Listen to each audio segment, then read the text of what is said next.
Welcome back जी। एक दफ़ा फिर आपको खुश आमदीद कहेंगे। और जनाब, प्रोग्राम का जो हिस्सा है ये बड़ा ही ख़ास है। इसमें बात होगी आपके सेहत के हवाले से मौनूत और मसाइल पर। बहुत सारे आपके सवालात 2 हफ्ते से हमें मौसूल हो रहे हैं होम्योपैथी के हवाले से, और बहुत सारे आपके सेहत के हवाले से जो मामलात हैं इसके ऊपर आज बड़ी तफसील से गुफ्तगू कर रही हैं। उसके साथ साथ दीगर मसाइल के ऊपर भी लोग सवाल कर रहे हैं। आज की नशिस्त में उन तमाम मामलात पर ज़रूर गुफ्तगू करेंगे। सबसे पहले मौजूद मेहमान को खुश आमदीद कहूँगा। डॉक्टर सलमान सिद्दीकी साहब तशरीफ़ फरमाएं, जो कि एक होम्यो फिजिशियन हैं, कंसल्टेंट हैं, और इसके अलावा एस्ट्रोलॉजी के ऊपर भी माशाल्लाह बड़ी गिरफ्त है। इसके अलावा रूहानी मामलात के ऊपर भी आपको दस्तरस हासिल है। तो जनाब, सबसे पहले तो डॉक्टर साहब को वेलकम करूँगा। डॉक्टर साहब, बहुत शुक्रिया आपका प्रोग्राम में हमें वक्त देने के बहुत लिए। बहुत शुक्रिया यासिर, बहुत शुक्रिया आपने मदद किया प्रोग्राम में। डॉक्टर साहब, होम्योपैथी के हवाले से तो हम बात करेंगे ही, लेकिन एक बड़ी दिलचस्प बात आपने आज हमें बताई। सवालात भी आ रहे थे, मैं चाह रहा था कभी मौका मिलेगा तो उसके ऊपर भी बात करूंगा। ये वाक़तन ऐसा है, जो सितारों का मामला है इंसान की शख्सियत के ऊपर असरअंदाज हो रहा है। तो पहले आप इसका जवाब देंगे, फिर मैं इससे जुड़े मामला जो है ना, मसाइल, वो आपके सामने टिक करके रखना शुरू करूँगा। ज़रा इसको समझाएं तो हमें, ये आखिर मामलात हैं क्या? औज़ु बिल्लाहि मिनश शैतानिर रजीम, बिस्मिल्लाहिर रहमानिर रहीम। इज़ा जाअ नस्रुल्लाहि वल फतह व रअयतन नास यदखुलूना फ़ी दीनिल्लाहि अफ़वाजा फसब्बिह बिहम्दि रब्बिका वस्तगफिरहू इन्नहू काना तव्वाबा। शुक्रिया अदा करूँगा चैनल के 21 का कि उन्होंने मदू किया, अपने प्यारे भाई यासिर का, इनकी मोहब्बतों का शुक्रिया।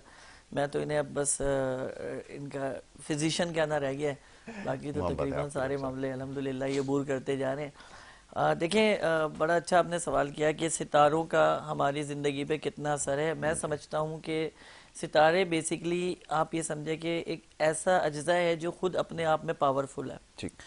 हम बात लोगों को हम मिसाल देते हैं सितारों की कि उस तरह से तुम चमको, उस तरह से जगमगाओ। हाँ, तो मिसाल दी अक्सर जाती हम ये नहीं, लेकिन हम ऐसा क्यों कहते हैं? हम ऐसा इसलिए कहते हैं कि सितारे अपनी ही हरारत से रोशन होते हैं।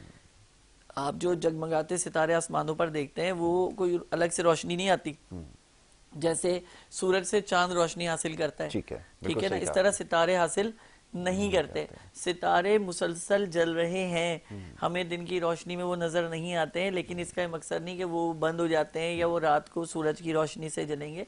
वो अपनी एक उनकी अपनी एक सिस्टम है, उस सिस्टम के मुताबिकत से वो चल रहे हैं। उसमें से जो हरारत खारिज होती है वो इसी कायनात के अंदर डिज़ोल्व हो जाती है मुख्तलिफ सूरतों में।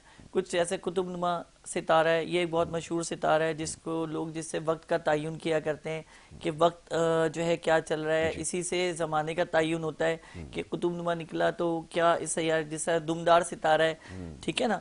तो मुख्तलिफ सितारे हैं, इनका अपना अपना एक काम और अपना अपना एक मेयार है, और इन्हीं से वाबस्ता सैयारचे हैं। ठीक। क्योंकि सैयारचे जो हमारे पास है वो बहुत इंपॉर्टेंट क्या हामिल है कि जब सूरज की रेज उनमें से गुजरती है तो जो लोग ज़मीन में, जो इस ज़मीन के पूरे अर्ज पर रह रहे, उनके अंदर कुछ केमिकल रिएक्शन ऐसे होते हैं जो उस रेज से अट्रैक्ट करते हैं। ठीक।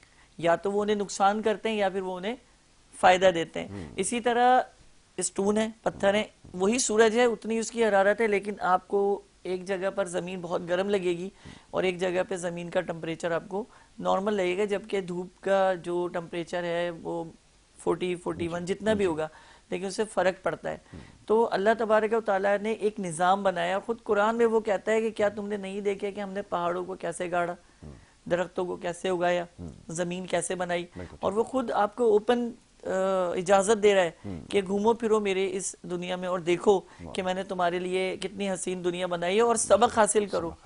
बहुत खूब। के और वो वाजे करता है कि जिन कौमों ने कदर नहीं की उन कौमों को हमने खत्म करके उनके बाद उन पर दूसरी कौम लाकर बिठा दी या दूसरी कौम लाकर खड़ी कर दी।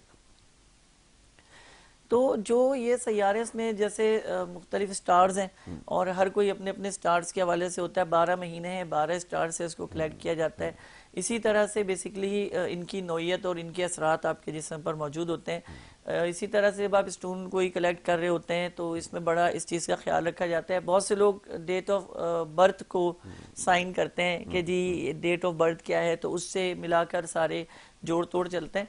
मैं आपको एक मज़े की बात बताऊं, हमारे यहाँ पे अगर 100 ऐसे लोग हैं जो सैयार सितारों की बात करते हैं तो 99 में उनको ये पता नहीं है कि बेसिक इसकी रेस में कौन कौन सी रेजेस आ रही हैं।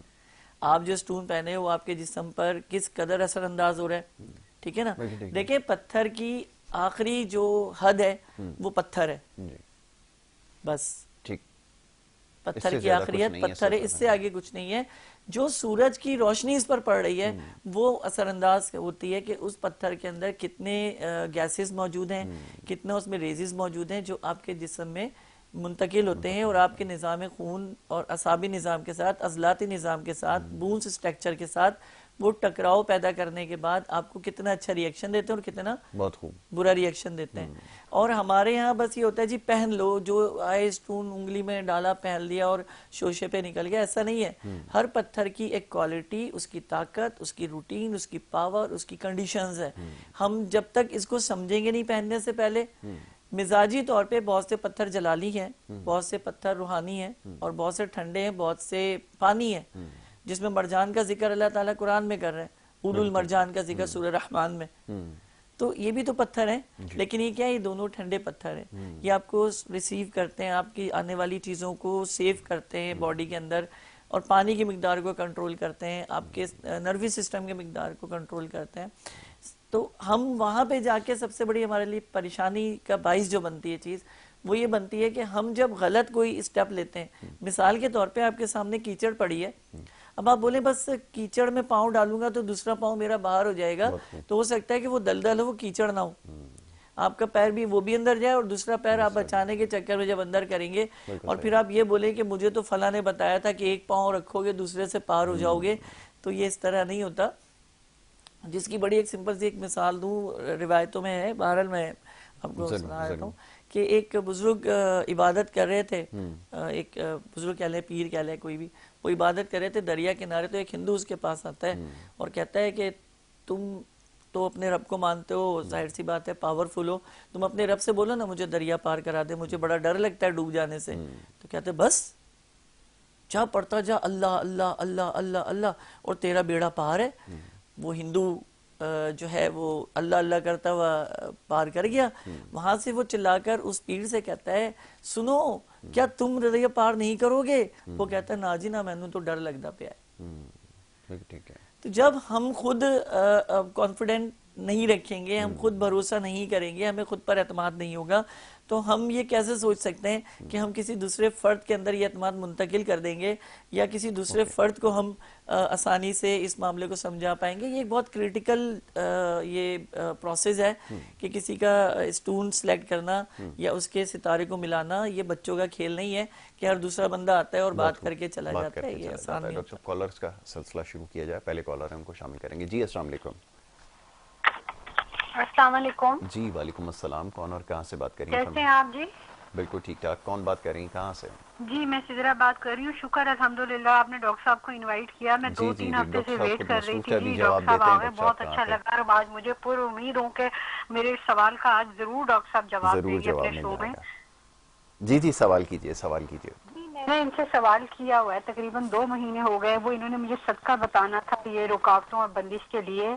और मैंने एक और भी डॉक्टर से सवाल करना है। इन्होंने मुझे जबरांडी क्यों की दवाई बताई थी कि 10 कतरे नारियल के तेल के अंदर डाल के वो करने, इस्तेमाल करने हैं। तो वो मैंने डॉक्टर साहब से कंफर्म करना था कि ये कितने घंटे मतलब सर पे ये तेल लगा के उसके बाद शैम्पू करना है जी, ये बता दीजिए।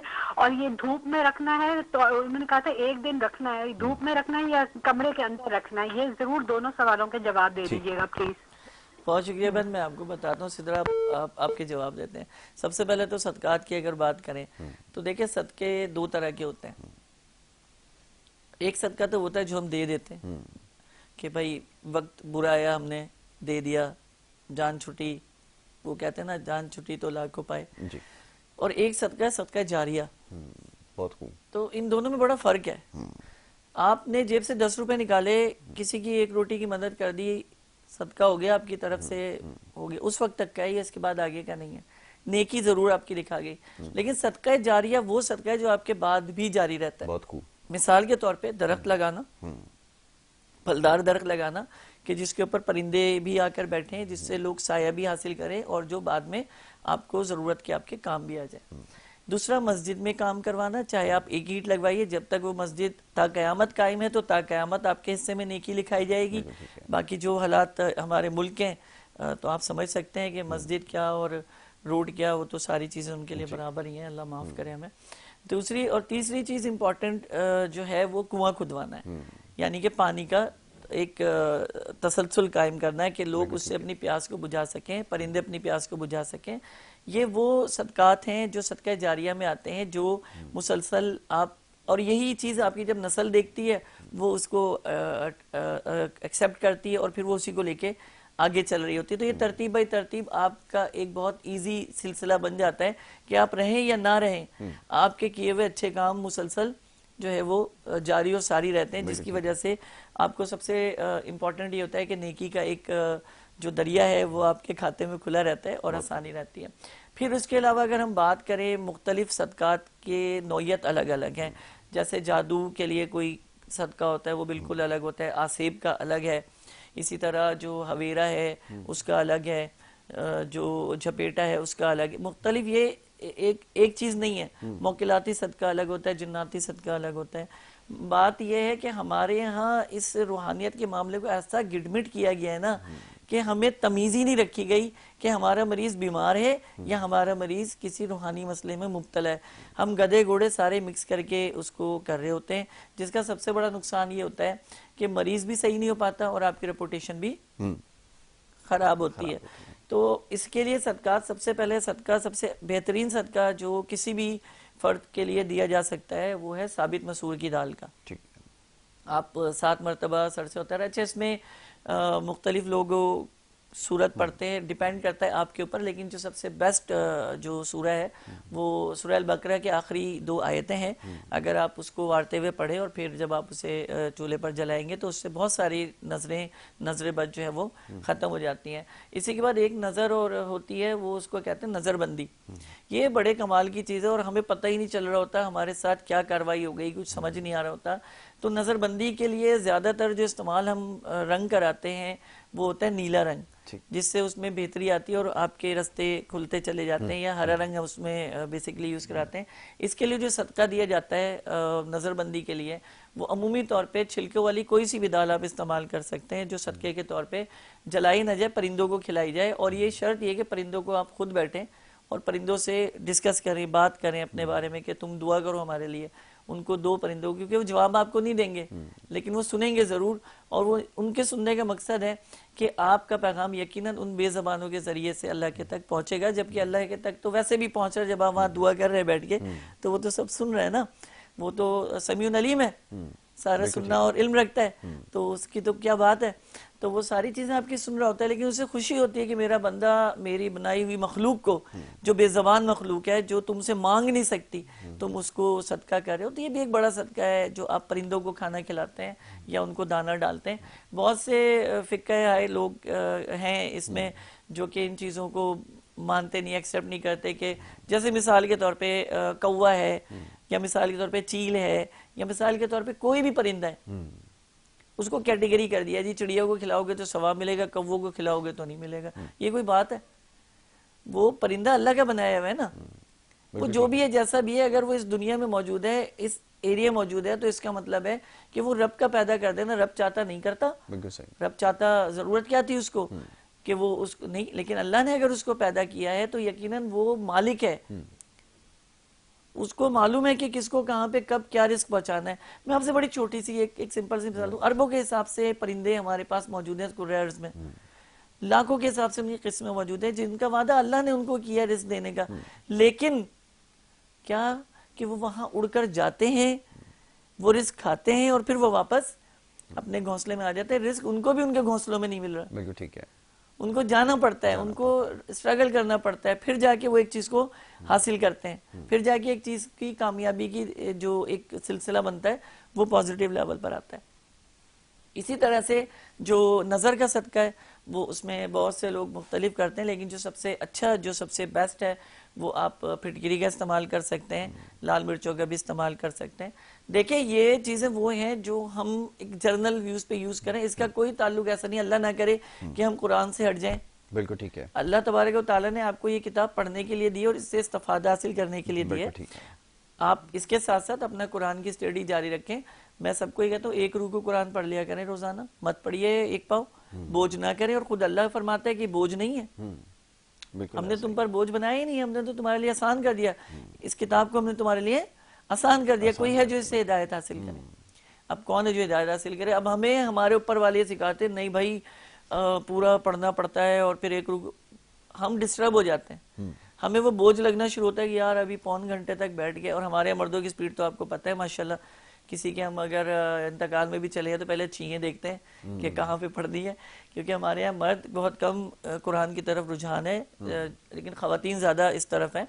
अब अभी रमज़ान आ रहा है माशाल्लाह, अल्लाह ताला की रहमतों का एक महीना आ रहा है जिसमें अल्लाह कहता है कि ये महीना मेरा महीना है। अब इसमें आप देखेंगे कि कुरान की फरवानी होगी पढ़ने की, ठीक है जी। मस्जिदें जो है वो भरी पड़ी होंगी लोगों से, सिर्फ 10 दिनों तक के लिए। उसके बाद फिर वही रूटीन नॉर्मल आना शुरू हो जाती है, वो जज्बात ठंडे हो जाते हैं, वो सारे मामले डिसॉल्व होना शुरू हो जाते हैं। तो सबसे बड़ी और मेन चीज़ क्या है? सबसे बड़ी मेन चीज़ जो ये सदकात हैं, हम इनको किस तरह से हेल्प कर सकते हैं, डिपेंड करते हैं जो चीज़ आपके पास घर में मौजूद है। आप सदके की एक नौयत आप ये भी है कि आप जानवर ज़िबा कराते हैं, जान का बदला जान। जान का बदला जान तो जब तुम दो ना कि तुम्हारा किसी ने कोई कत्ल कर दिया हो, तुम्हारे किसी को किसी ने मार दिया हो। बिल्कुल ठीक है। जो निज़ाम कुदरत है वो उस निज़ाम के तहत जब सारी चीज़ चल रही है, तो एक वक्त है किसी चीज़ के जाने का, तो उस पर तुम 10 बकरे भी कुर्बान कर दोगे तो उसका फ़ायदा नहीं है जब तक अल्लाह ना चाहे। बिल्कुल ठीक है। आप अगर इतना ही चाह रहे तो आप जो सदके के पैसे हैं जिसके लिए आप बकरा ज़िबा करा रहे हो 25-30 हज़ार का, तो किसी 2 घर पे राशन डलवा दो। बहुत अच्छी बात कर रहे हैं हम, बिल्कुल। अगर आप उस 2 घर में राशन डलवाते हो तो पूरा महीना उनके बच्चे हाथ और झोलियां उठा उठा के दुआ देंगे। सोचिए, एक जानवर जो अपनी जान से गया सदके के नाम पे, और एक वो जाने जो एक घर में 8 जाने जो रोटी खाती है और दुआ करती है, तो ताकतवर क्या हुआ? वो जो जान से गया या वो जो दुआ जा रही है? बहुत अच्छी बात, बिल्कुल। तो इस चीज का ख्याल करें। हम सबसे पहले क्या करते जी, पहले मुर्गी ज़िबा करा लो सदके के लिए, बकरा कुर्बान कर दो। इससे कुछ नहीं होता, इससे दुआ नहीं मिलती। दुआ अगर चाहिए तो फिर लोगों में बैठो, दुआ अगर चाहिए तो फिर इंसानियत के लिए काम करो, दुआ अगर चाहिए तो उनके साथ बैठकर खाना खाओ, उन्हें अच्छा लगे कि एक शख्स जो हमें दे रहा है हमारे साथ ही खा रहा है, उन्हें महसूस ना होने दो जी। नबी मुज्तबा सल्लल्लाहु अलैहि वसल्लम जब सहाबा के झुरमुट में बैठा करते थे तो लोग पहचान नहीं पाते थे कि इसमें अल्लाह का नबी कौन है। इतनी सादगी, इतनी खूबसूरती, इतना नूर, इतनी खूबसूरती, इतना सब कुछ।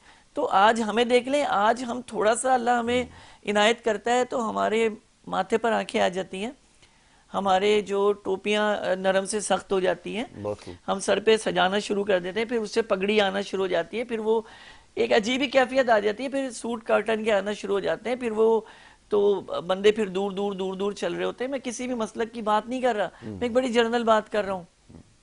बिल्कुल ठीक है। और हम जिस तबाही की तरफ ही, मसलक परस्ती है जिसकी तबाही की तरफ हम चल रहे हैं, काश के कुरान अगर तर्जुमे से पढ़ लें तो इन चीज़ों से हम बिल्कुल बाहर निकलेंगे और अल्लाह की वादानियत को समझना शुरू कर देंगे। और देखिए फिर सारे मसले हल होते हैं। सिदरा के लिए मैं बता दूं कि सबसे अच्छा जो इनके लिए फेवर है, हाँ जबरौंडी के हवाले से सबसे अच्छी जो इनके लिए फेवर जो सदका ये देना चाहती हैं वो काली मिर्चों का दें और साबित मसूर कर दें किसी भी मामले में, और सूरह कौसर पढ़ के 11 मरतबा, 21 मरतबा, 3 मरतबा, 1 मरतबा जो भी खुशी से पढ़ सको, ठीक है, पढ़ के वारें और उसे जला दें।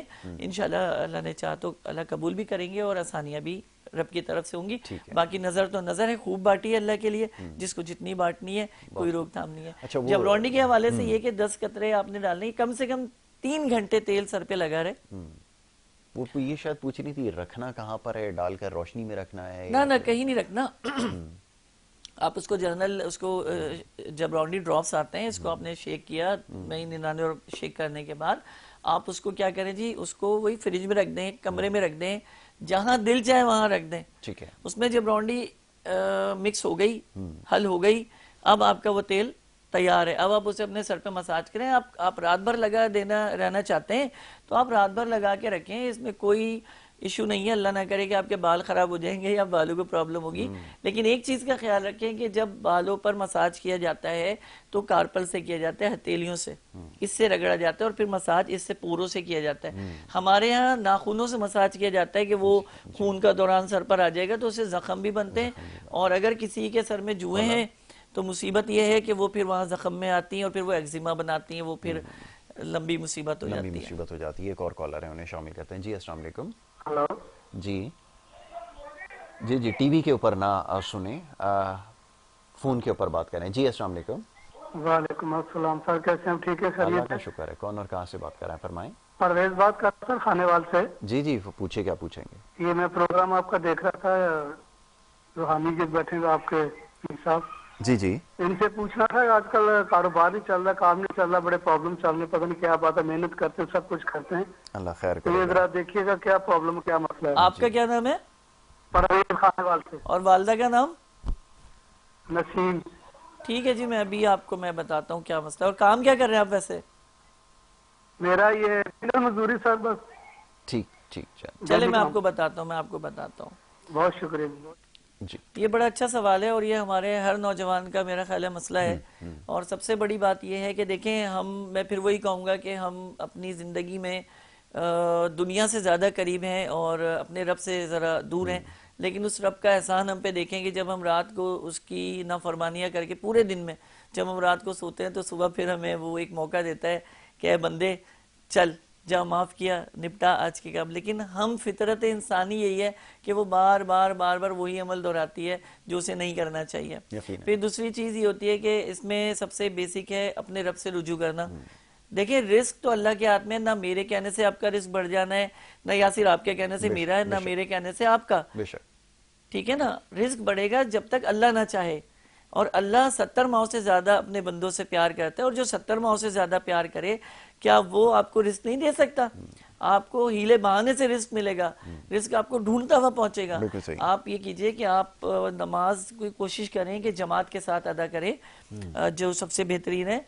और उसके बाद तस्बीह जो है वो सूरह कुरैश अगर आपको आती है तो आप उसे स्टडी करें, अगर आपको सूरह कुरैश नहीं आती तो उसे कुरान मजीद से याद करें, और अगर कुरान नहीं पढ़ा तो एक एक आयत करके भी आप कुरान को ख़त्म कर सकते हैं किसी अच्छे जो कुरान पढ़ाने वाले। और आज तो इस जदीद दौर में आपके पास मोबाइल मौजूद हैं, वेबसाइट्स मौजूद हैं, एप्लीकेशंस मौजूद हैं, आप उस पर भी सीख सकते हैं। और अब तो जदीद वो आ गया है कि कलम रखिए और वो स्टडी कुरान की होती है, तो अब तो कोई उज़र है ही नहीं हमारे पास। बिल्कुल सही। तो आप ये नमाज की स्टडी करें, एक रुकू कुरान पढ़े, और पूरे दिन में चलते फिरते उठते बैठते जो है या अल्लाह हो, या रहमान हो, या रज़्ज़ाक़ हो, या कादिर हो पढ़ते रहा करें।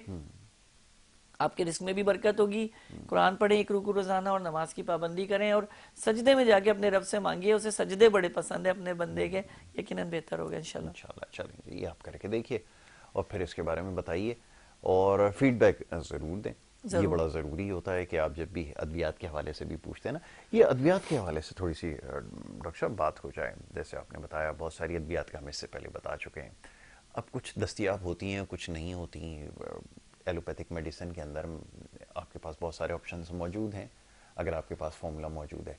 यहाँ पे भी क्या ऐसी सूरत हाल है, ऑप्शंस आपके पास हैं, लेकिन एक और भी चीज़ है जो इसके साथ शामिल कर लीजिए, वो ये कि ख्याल ये कि जो बाहर से आएगी दवाई वो ज़्यादा इफेक्टिव होगी, अगर वही चीज़ यहाँ बनेगी तो वो कम इफेक्टिव होगी। इसके ऊपर पहले बात हो चुकी है, मैं चाहूँगा थोड़ा सा मज़ीद इजाफा किया जाए। यासिर, ये बहुत अच्छा आपका सवाल है, और मैं ये सवाल मैं समझता हूँ हर एक पाकिस्तानी का है जो होम्योपैथिक से वाबस्तगी रखता है, या किसी भी सूरत में as a patient, as a consultant, as a doctor, जो भी इससे कंसल्ट है, उसके लिए सबसे बड़ी परेशानी कंपनी को सिलेक्ट करना है कि कौन सी कंपनी बेहतर है जो कि अच्छी दवा बना रही है और आपको सपोर्ट कर सकती है।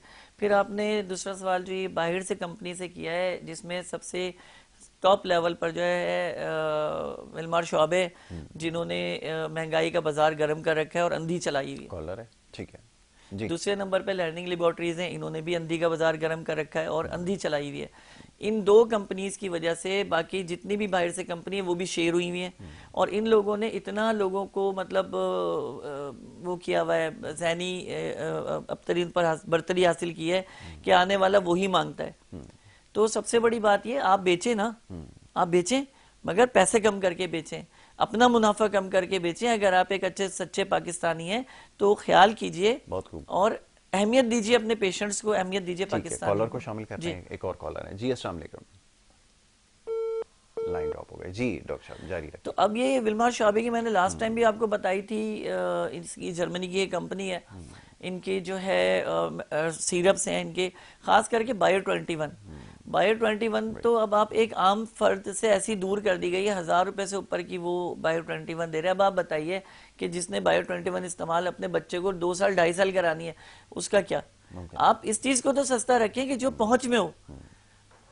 ठीक है, आप उसको पहुंच में तो अपनी रखने दें। आप इसी तरह बायो नंबर्स हैं, आपने पहुंच से बाहर कर दिए, पीटी के नंबर्स हैं, आपने पहुंच से बाहर कर दिए। एक आम आदमी 1300 से 1300 रुपए तक में अगर वो ड्रॉप्स ही पिएगा तो वो पागल है क्या? वो सीधा जाएगा एलोपैथिक पे, 15 20 50 रुपए का एक नुस्खा पकड़ेगा, अल्लाह अल्लाह खैर सल्ला। बिल्कुल ठीक है। एक छोटी सी ब्रेक के लिए कहा जा रहा है, एक छोटी सी ब्रेक यहाँ पर लेनी है और ब्रेक के बाद गुफ्तगू जारी रखेंगे, आपके सवाल भी शामिल करेंगे। आप देखते रहिए हमारा प्रोग्राम।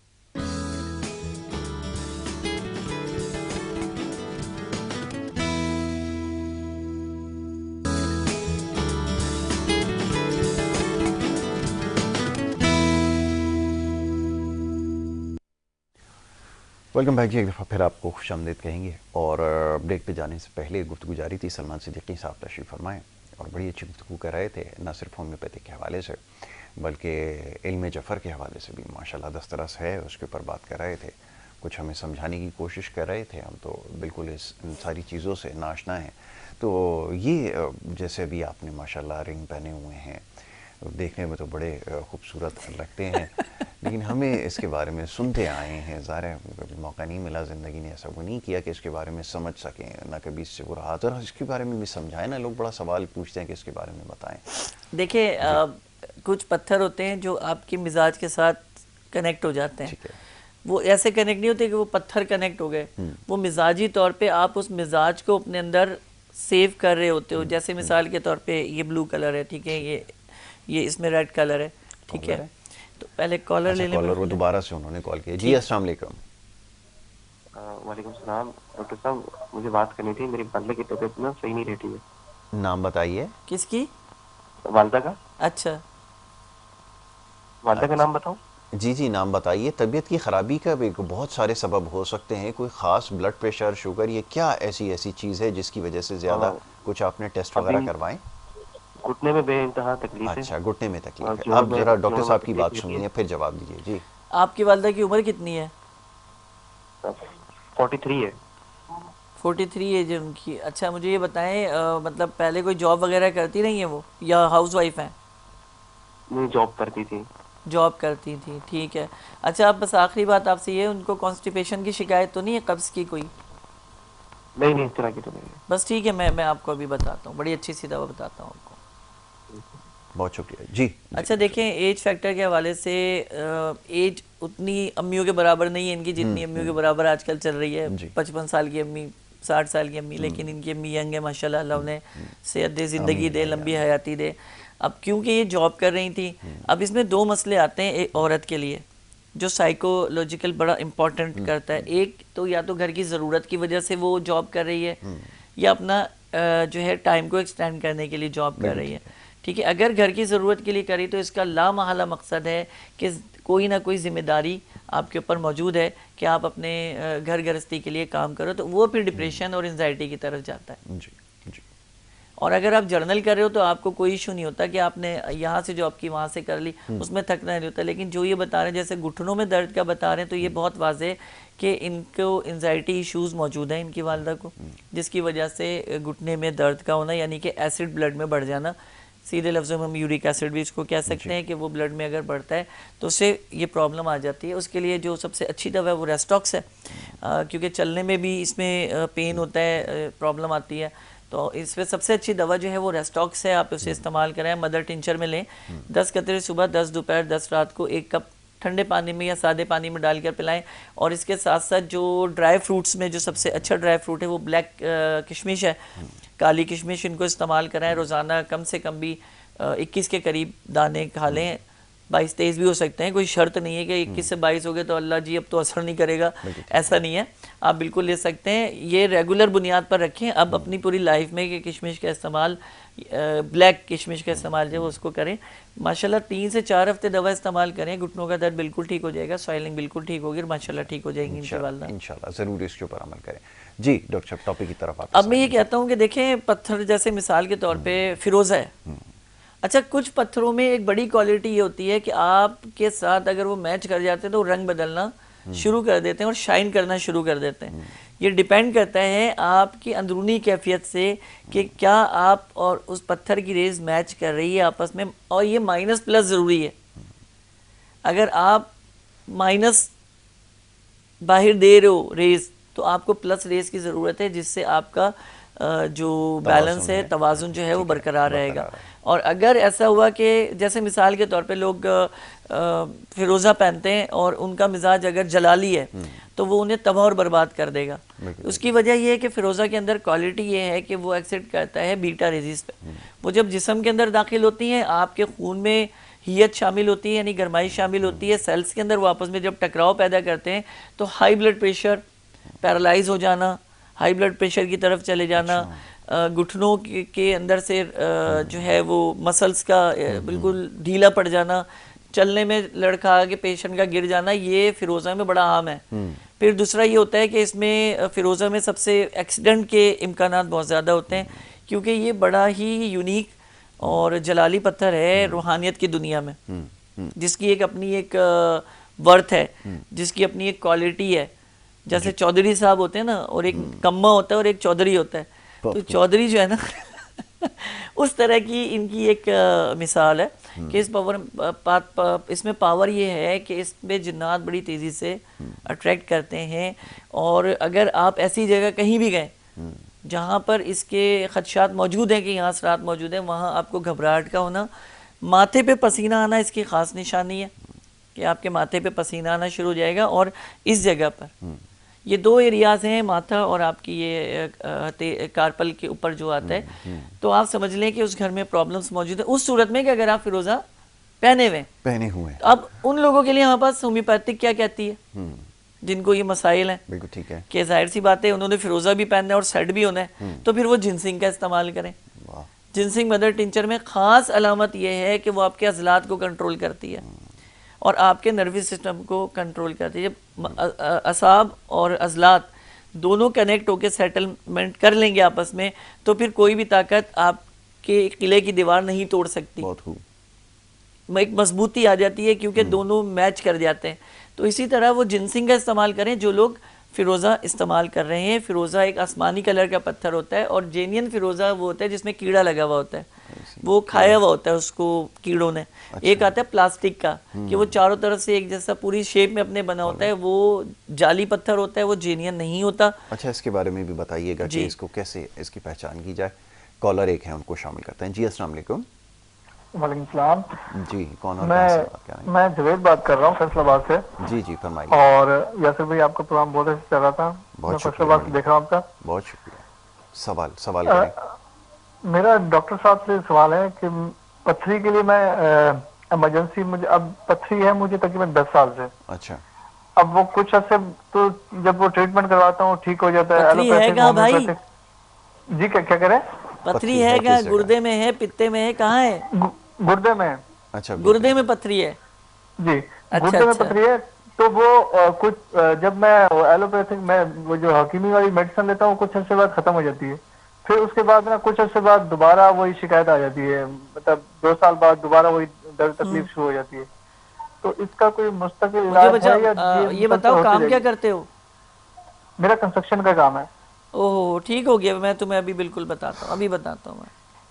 और दूसरा मेरा सवाल है, ये मेरी वालदा को शुगर है, तो उसके बारे में थोड़ी सी अगर शुगर कितने अरसे से इनको?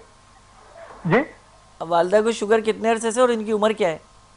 मेरी वालदा की जो उम्र है वो 48 साल के करीब होगी जी, और तकरीबन इनको 2 साल से। ठीक है, मैं दोनों आपके सवालों के जवाब अभी मैं इंशाल्लाह ताला दे देता हूँ। बहुत शुक्रिया। बहुत शुक्रिया आपका, आपने कॉल की। अच्छा देखें, सबसे इनका जो मेन प्रॉब्लम आया है वो कंस्ट्रक्शन का काम ये करते हैं, यानी कि ये प्रॉपरली धूप में ज़्यादा रहते हैं, धूप छाँव इनकी ज़िंदगी में चलता है। तो इसका मतलब बड़ा वाज़ेह है कि पानी का जो एक तसलसल है वो इनके बॉडी में क्लियर नहीं है। इसका मतलब ये हुआ कि अगर पानी जिस्म में नहीं जाएगा तो गुर्दों की जो एक उनकी जो एक काम है उसमें खलल पैदा होगा, यूरिन पास करने में, या वहाँ पर जितने भी कैल्शियम, प्रोटीन, जितने भी नेगेटिविटी सेल्स जाते हैं वो जब गुर्दे में जमा होना शुरू हो जाते हैं, तो वो क्या करते हैं, वहाँ पर एक सेक्शन बनाते हैं, फिर उसके ऊपर वो एक पिलर पे पिलर आना शुरू हो जाता है, और वो फिर एक पथरी की शक्ल इख्तियार करते हैं, जिसमें प्रोटीन की पथरी भी मौजूद होती है, जिसमें कैल्शियम की भी मौजूद है, और दूसरी भी पथरियाँ इसमें होती हैं। तो अब इन्होंने क्या, ज़ाहिर है 10 साल से खाते हैं, फिर वो मेडिसिन खाते हैं तो ठीक हो जाती है, प्रॉपर सही नहीं हो रही है। बिल्कुल ठीक। ठीक है, इनके लिए प्रॉपर मैं बड़ी अच्छी सी दवा बता रहा हूँ। हमारे पास परेरा ब्रावा के नाम से एक मेडिसन है जो इनको मुसलसल तौर पे सही कर सकती है। इसको दिन में 3 मरतबा 20 से 25 कतरे 1 कप पानी में डालकर पिएं। फलों में सबसे जो बेहतरीन फल इनके लिए है वो कोई भी ऐसा फल जिसमें विटामिन सी की एक भारी मिकदार मौजूद हो। ड्राई फ्रूट्स में अगर ये लेना चाहते हैं तो काजू का इस्तेमाल करें, उससे इनको बहुत बहुत ज़्यादा फ़ायदा मिलेगा। और छिलके वाला काजू बहुत बेस्ट है इसके लिए, जो ये इस्तेमाल कर सकते हैं। और अगर ये स्टून को ही पहनना चाहते हैं अपने गुर्दे की पथरी के लिए तो पन्ना एक स्टून आता है जो है वो ये पहन सकते हैं, जिसकी रेजिस से भी इनको बहुत अच्छा असर पड़ेगा। या फिर ये नहीं पहन सकते तो एक आता है संगे मरियम के नाम से, उसको भी ये पहन सकते हैं। उससे ही होता है कि जो वो बिल्कुल पत्थर के जैसा होता है ना, तो उसको भी ये इस्तेमाल कर सकते हैं, तो उससे भी इनको काफ़ी बेनिफिट्स मिल सकते हैं। अगर ना मिल रहा हो बहुत आसान तो इजीली मरजान ले सकते हैं। मरजान में फ़ायदा ये कि पानी की मिकदार को जिस्म में कंट्रोल करता है, क्योंकि ये पानी से निकला है। बिल्कुल ठीक। आपके जिस्म की नमकियात को, आपकी नेगेटिविटी को और जितने भी हाइड्रेशंस हैं, मिनरल डिहाइड्रेशन है, डिहाइड्रेशन है, उसको कंट्रोल करता है और आपको बेहतर तरीके से बेहतर ज़िंदगी जीने का एक व्यू फराम करता है, एक रास्ता फराम करता है। बहुत खूब। तो ये आपको यकीनन बात समझ में आई होगी। और शुगर के हवाले से क्योंकि सवालात बहुत सारे होते हैं तो उसमें ज़्यादा जो करने की चीज़ है वो क्या है, ये भी डॉक्टर साहब से मैं बड़े आसान से एक तरीका बताऊँ। और इस वक्त चल रही हैं सर्दियाँ और भतवे का साग बड़ा ज़बरदस्त चल रहा है, तो आप अपनी वालदा को भतवे का साग हर दूसरे दिन की बुनियाद पर खिलाएं और करेले का इस्तेमाल कराएं। करेला हफ्ते में 1 मरतबा वो ज़रूर खाया करें। कोई ज़रूरत नहीं है उसको सूखा के और फिर वो करा के, जो नेचुरल जो कुदरत ने चीज़ दी है ना वो नेचुरल है। बहुत अच्छी बात। तो आप ताज़ा करेले लें और उसमें जिस भी तरह वो पसंद करें, उसमें आलू डाल के खाना चाहें या वो उसको ड्राई करके खाना चाहें, वो उसका इस्तेमाल करें।